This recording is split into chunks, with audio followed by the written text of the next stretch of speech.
అద్భుతమైనటువంటి వాతావరణం ఇది. మొన్నటి వరకు ఒక రకంగా ఉండే, మా కాడ ముక్కోడు పోయిండు, మీ కాడ తిక్కోడు పోయిండు. ఇవాళ ముక్కు ఆయనేమో లిఫ్ట్ ఇరిగేషన్, తిక్క ఆయనేమో ఆత్మలతో మాట్లాడేటువంటి పరిస్థితి ఏర్పడ్డది.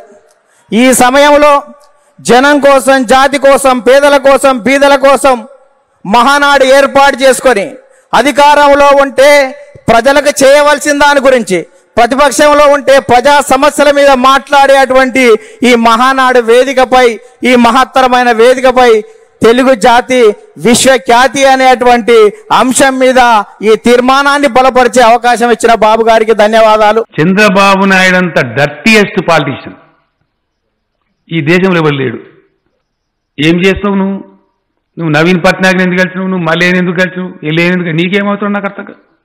4 ఏళ్ళు మోడీ సంఖ నాకుతావు, మోడీ సంఖ కూర్చుంటావు మోడీ ఒళ్ళో. అప్పుడు అందరం నువ్వు చెప్తే మోడీకి డబ్బా కొట్టాలి మేము. ఫైన్ మార్నింగ్ నీకు ఏదో ఉల్టా అవుతుంది, నువ్వు కాంగ్రెస్ రాహుల్ గాంధీ సంఖ నాకుతావు, మళ్ళీ మేమంతా కాంగ్రెస్ రావన్నా అంటే ఏంది నాకు అర్థం కాదు. నువ్వు మాట్లాడే అర్థం ఉందా నీకు? ఆంధ్రప్రదేశ్ ప్రజలు వాళ్ళకి చేతులెత్తి మొక్కాలి. ఈ డర్టీ పొలిటికల్ లీడర్ని ఎట్లా భరిస్తున్నారు వాళ్ళు.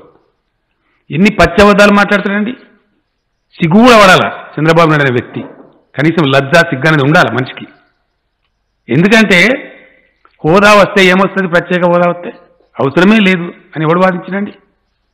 ఈ మనిషే కదా వాదించండు. ఈ మనిషి ఏం మాట్లాడిండండి? నేను స్వయంగా విన్న టీవీలో రాహుల్ గాంధీ వస్తున్నాడు విజయవాడకి ఏదో ప్రోగ్రాంలు అంటే ఏమి ఇంకెందుకు బతికినామని చూసుకోవడానికి వస్తుండా? ఎందుకు వస్తుండు? ఏం ముఖం పెట్టుకొని వస్తుండు రాహుల్ గాంధీ అని మాట్లాడతాడు. ఇప్పుడు నిన్న నరేంద్ర మోడీ వస్తాడంటే ఏం ముఖం పెట్టుకొని వస్తాడు? అసలు నీదేం ముఖం నాకు అర్థం కాదు. నువ్వు ఏం ముఖం పెట్టుకొని రాహుల్ గాంధీని వ్యతిరేకించినావు? ఏం ముఖం పెట్టుకొని నరేంద్ర మోడీ ఎంబడు నువ్వు? ఇప్పుడు ఏం ముఖం పెట్టుకొని నరేంద్ర మోడీని వ్యతిరేకిస్తున్నావు? నీకు ఓ పాలసీ, ఓ పద్ధతి, ఓ కన్సిస్టెన్సీ ఉందా నీకు? ఓ మాట మీద నిలబడే తత్వం ఉందా? ఎంత dirtiest political leader in the country I'm telling you without any doubts. ఎన్ని పచ్చబద్దాలు ఉంటాయండి, ఎంత మోసం అండి ప్రజలను, పాపం ఆంధ్రప్రదేశ్ ప్రజలను. నేను ఒక అడ్వర్టైజ్మెంట్ ఇచ్చింది, సిగ్గుపడాలి. ఆంధ్రప్రదేశ్ సెక్రటరీకి ఏదో ఫౌండేషన్ ఇచ్చినట్టు. ఫౌండేషన్ దేశంలోనే మొట్టమొదటిసారిగా ర్యాప్ట్ టెక్నాలజీతో ఫౌండేషన్ అంట. ఒక 1000 బంగ్లాలు హైదరాబాద్. గవి కాదుకి వీకర్ సెక్షన్ ఇల్లు కట్టామా మనం? బలైన వర్గాల గృహ నిర్మాణంలో ఎక్కడెక్కడైతే రేగడి నేలలు ఉంటాయో అక్కడంతా ర్యాప్ట్ ఫౌండేషన్ ఇస్తాం. గింత అద్వానమా, గింత అబద్ధమా? ఇప్పుడు భగీరథలు కట్టే ట్యాంకులు ఉన్నాయి కదా, 18,000 ట్యాంకులు, మొత్తం 38,000 ట్యాంకులు, వాటన్నిటికి ర్యాప్ట్ ఫౌండేషన్ ఉంటుంది. ఇప్పుడు సిరిసిల్ల కలెక్టర్ బిల్డింగ్ కడుతున్నాం, దానికి ర్యాప్ట్ ఫౌండేషన్ వేస్తున్నాం. ఆడ రేగడి నేలల్ని. నిజామాబాద్ హాస్పిటల్ కూడా ఇప్పుడు ర్యాప్ట్ ఫౌండేషన్ కడుతున్నారు. ఆల్రెడీ కట్టింది ఆల్రెడీ. ఎంత దుర్మార్గం మనిషి అండి. Use and throw number 1. ఇంకో మాట ఏంటంటే, నువ్వు ఎన్ని రోజులు బ్లఫ్ చేస్తావు? నేను అసలు సంగతి చెప్తున్నా. ఇప్పుడు ఏం చేస్తానండి, దిక్కుమాలిన శ్వేతపత్రాలు విడుదల చేస్తాను. అందులో ఏం డబ్బా కొట్టుకుంటాడు? ఎన్ని రోజు చేసినట్టు, ప్రపంచంలో ఇక్కడ చేయనట్టు, వేరే రాష్ట్రం చేయనట్టు డబ్బా కొట్టుకుంటాడు. ఇంకో పక్కన నేను ప్రసంగం, నాకు ప్రత్యేక హోదా కావాలి. నీ హోదా కరెక్టా, నీ శ్వేతపత్రం కరెక్టా? ఏది కరెక్ట్? రాజకీయ నాయకులు ఇప్పుడు చంద్రబాబు నాయుడు గారిని తీసుకుంటే, ఆయన జీవితంలో ఇంతవరకు ఒంటరిగా పోటీ చేయలేదు. ఆయన స్వయం ప్రకాశం లేని చంద్రుడు. జీవితంలో ఒంటరిగా ఒక్కసారి పోటీ చేయలేదు. మీరు చూడండి, దేశంలో ఆయన పొత్తు పెట్టుకోకుండా ఉన్న ఒకే ఒక్క పార్టీ ఏదైనా ఉందంటే వైఎస్ఆర్సీపీ. అందరితో పొత్తు అయిపోయింది. జనసేన అయిపోయింది, బీజేపీ అయిపోయింది, టీఆర్ఎస్ అయిపోయింది, సిపిఐ అయిపోయింది, సిపిఎం అయిపోయింది, తాజాగా కాంగ్రెస్ కూడా అయిపోయింది. మిగిలినది ఏకైక పార్టీ వైఎస్ఆర్సీపీ. నేను మీకు ఈరోజు రాసుకోండి చెప్తా ఉన్నా. అవసరమైతే చంద్రబాబు నాయుడు వైఎస్ఆర్సీపీతో కూడా పొత్తు పెట్టుకుంటాడు. ఆయనకు తమ భేదాలు లేవు. అతి గొప్ప లక్షణాలు కొన్ని ఉన్నాయి, వాడి గురించి మాట్లాడితే బాగుండదు.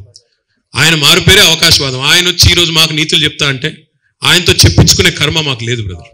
డెఫినెట్గా మేము తెలంగాణ ప్రజలను నమ్ముకొని, తెలంగాణ ప్రజల మద్దతు కోసం మేము క్షేత్రంలోకి దిగాం తప్ప మాకు చంద్రబాబు ఇచ్చే సర్టిఫికెట్లు, రాహుల్ గాంధీ ఇచ్చే భుజకీర్తులు మాకేం అవసరం లేదు.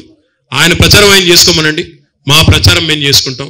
ఎవరి ప్రచారం, ఇద్దరి ప్రచారం చూసిన తర్వాత, ఇద్దరి పరిపాలనను బేరీజ్ చేసుకున్న తర్వాత ప్రజలు ఏ తీర్పిస్తే ఆ తీర్పు మేము కట్టుబడి ఉంటాం. అధికారం కోసం చంద్రబాబు నాయుడు ట్రాప్లో పడిపోయింది. వీళ్ళేమో అధికారం అనుకుంటున్నారు. చంద్రబాబు నాయుడు మొత్తానికి తెలంగాణని బుక్క పెట్టే పనిలో ఆయన ఉన్నాడు. ఇది మనం ఆలోచించాలి ఈరోజు. ఎందుకంటే ఎప్పుడు కబ్జా పెడదామని గోతికాడ నక్కలాగా చంద్రబాబు నాయుడు ఎదురు చూస్తుంటే, పదవుల కోసం వీళ్ళు తెలంగాణ ఆత్మగౌరవాన్ని చంద్రబాబు నాయుడు కాళ్ళ దగ్గర తాకట్టు పెట్టినరు ఇవాళ తెలంగాణ కాంగ్రెస్ నాయకులు. మొన్నెక్కడో మాట్లాడుతున్నా చంద్రబాబు పెత్తనం నడిస్తే చూసుకుంటా ఊకుంటామా? ఊకోకపోతే మీ చరిత్ర ఏమున్నది? ఆనాడు కిరణ్ కుమార్ రెడ్డి ఏం చెప్తే సంతకం పెట్టిరు. తెలంగాణ వద్దని ఉత్తరం రాత్రి, రూపాయి ఇయ్య అంటే మాట్లాడకపోతురి, సిగరెట్టా బీడీ అంటే మాట్లాడకపోతురి, 100 కోట్ల మంది ఒప్పుకుంటా అంటే మాట్లాడకపోతురి. ఆ రోజు పెదవులు మూసిన చరిత్ర మీది కాదా? సో అట్లా ఇలా బాగా ఆలోచించండి. సరే, ఎట్టి పరిస్థితుల్లో ముమ్మాటికి రాష్ట్రంలో అధికారంలోకి వచ్చేది టీఆర్ఎస్ పార్టీయే. కానీ ఉద్యమకారులు ఇలా కొన్ని వందల మంది పిల్లలు తెలంగాణ కోసం చనిపోయినారు, అమరులైనరు. ఆ అమరుల ఆత్మలు శాంతించాలన్నా వద్దా?